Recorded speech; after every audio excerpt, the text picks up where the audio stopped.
Welcome to the Carriker Chronicles, the People Show. Check the post for Husker Nation. Brought to you by Nebraska Spine Hospital. Ladies and gentlemen, I've been having fun doing a lot more Chronicle shows lately. I can't wait to watch Nebraska kick off versus Illinois this Saturday. I've talked about, hey, what would my definition of a successful season for the Huskers look like this fall? Again, another show, I get my win-loss prediction for the Huskers record, overall record this year as well. And it got me thinking, all right, this is what success would be. This is what I think the win-losses will be. Well, what positions or what groups of players are going to have the biggest impact on the outcome of this Husker football season, win-loss-wise, success or not, at the end of the season when we look back and evaluate? Now, to be clear, football is the ultimate team game.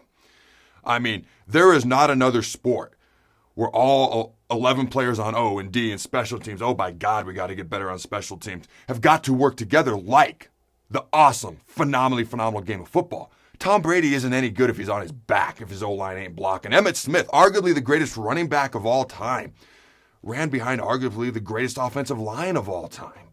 Okay, running back can't go nowhere if there ain't no holes. Wide receiver can't catch the balls if the quarterback's on his back. And if the quarterback's got time but he misfires, or the wide receiver drops the ball, you get my point. The running back and pass protection, it's all connected. So I'm not trying to devalue any position here. But just kind of think of it this way. On a baseball team, if a pitcher's pitching, I would have to imagine he carries more weight defensively for that baseball team than the right fielder does. Doesn't mean you don't need a right fielder. You want 9 guys on defense. Just like when they come up to bat, I'm going to wager that right fielder, more often than not, especially in the majors, is probably a better hitter than the pitcher. Okay, maybe not in every single scenario, but more often than not. I hope that makes sense, the point I'm trying to make here. Okay.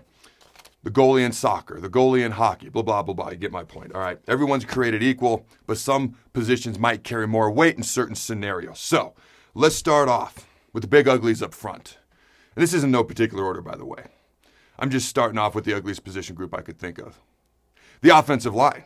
Like I said, Adrian Martinez, who I'm going to talk about here in a minute, it doesn't matter what he does if he's running for his life. Okay, we've got a bunch of talented running backs. Great. Do they have holes to run through? The offensive line.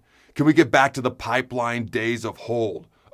Blue collar, in your face, smash mouth type of football. And I understand it's a little bit more spread than it used to be, but football's still football in the trenches. All right. Now, offensive line coach Greg Austin, a guy that I played with for 4 years at the University of Nebraska. I actually showed him around the football facilities first day on campus. I had a chance to chat with him last spring. And when he first got here, he felt like he had 3, maybe 4 offensive linemen who could legit compete week in and week out in the Big Ten. Okay, obviously that's not great. A few years later, he told me, he looked me in the eye and he said, I've got 9 guys that I legit believe can compete in the Big Ten in this physical league week in and week out. That's what he told me. Now, they're very young. They got good size and great ability. Not a whole lot of proven players. Talked about that on previous shows. Cameron Jurgens probably the most proven. As long as his snaps are good to go this year, which I believe they are, okay, he's probably the most proven, established player on this offensive line. Now, Bryce Benhart started last year at left tackle as well. Mountain of a man. Okay, he was a young guy last year because of COVID eligibility rules. He's a freshman again this year. But again, a lot of unproven guys with good size, great ability. You got Cameron Jurgens as center, Turner Corcoran, you got Ethan Piper, Matt Sichterman, Bryce Benhart in this group with great ability. And, unprovenness is a lot of youth. You got 3 freshmen, you got 4 underclassmen, and 0 seniors. A lot's going to fall on the shoulders of my former teammate Greg Austin and these offensive linemen, okay? Because they've got great ability. They're also not proven, like I've talked about with much of this offense, but they're going to affect how everything else plays out and how well this offense does more than any other position group as a whole, in my opinion, on offense. Now, the defensive line. Let's go to the defensive side of the ball. The defensive line is the much better looking, okay, defensive version of the offensive line, but on the defensive side of the ball. Linebackers run around and make all the tackles in a 3-4 defense, right? Well, they do that because the defensive line is taking on all the double teams, okay? Conversely, when the other team's trying to pass the ball and you got to blitz because you can't get any pressure up the middle, what if your defensive line's getting pressure up the middle? So now your linebackers are roaming free. They're making all the tackles in the run game. The outside linebackers should be getting most of the sacks in a 3-4 defense, but the defensive line, if they can get pushed up the middle, make the quarterback go to those outside backers, all of a sudden you ain't got to blitz all day. Now all of a sudden that secondary is not on an island. See how it's all connected, and it all starts up front. I know I'm a former lineman. I know I'm a former D lineman. I also played quarterback in high school, and I ran for my freaking life, and it sucked. It's half the reason I went and played D-line, because I got tired of running for my life as a quarterback. All right, so the defensive line. We're 3-4 defense here in Nebraska. Three defensive starters, 4 guys are in black shirts. Again, I thought that was pretty cool. You got a team captain, a nose guard, Damian Daniels. The other 2 starters are returning starters. Okay, you got Ty Robinson, who's one of the most physically talented guys on the entire team. Okay, you got Ben Stilley, who came back for his 6th year of eligibility. Again, the COVID eligibility rules. And I think people have forgotten that when he was a freshman, he made the Big Ten all-freshman team. This defensive line, I think, has the potential to be one of the better position groups, not just on this defense, but on the entire team. At least they've got experience, captains, black shirts, so on and so forth. I want to see how they perform. And they're going to have a huge impact on whether this season is a success or not for the Nebraska football team. Last, but certainly not least, again, this is a random order. Adrian Martinez, you knew he was coming. Well, I told you like 2 minutes ago he was coming. But even before that, when you clicked on the show to watch, you had to know the quarterback position was going to be addressed.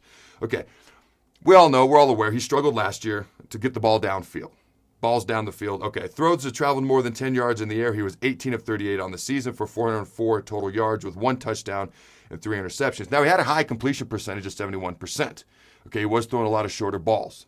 Now, his average yards per carry is 5.7 yards per carry. That was pretty good. Now, I love that he got in the weight room a couple years ago and busted his butt and put on some weight to try to get stronger. Okay, I also like the fact that he slimmed down since.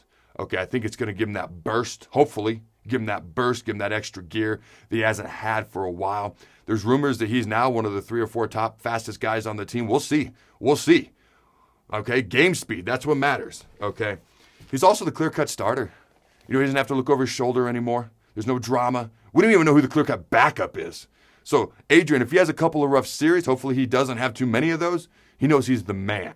So sometimes that can put a guy's mental mind at ease. I'm always an advocate for competition, but sometimes at certain positions like the quarterback position, knowing you're the leader of the team can also make a difference and help somebody play a little bit better. He's looked really good in practices. Can he return to his freshman form of a couple of years ago? Can we block up front? Can we dominate on the D-line? And can Adrian Martinez return to his freshman form of a couple of years ago? Throw the bones. Thanks again to our sponsor, Nebraska Spine Hospital. Ladies and gentlemen, when it's your spine, you do not want to mess around, and experience matters. That's why you can trust the experts at Nebraska Spine Hospital, the region's only spine-specific hospital. They are the best at what they do.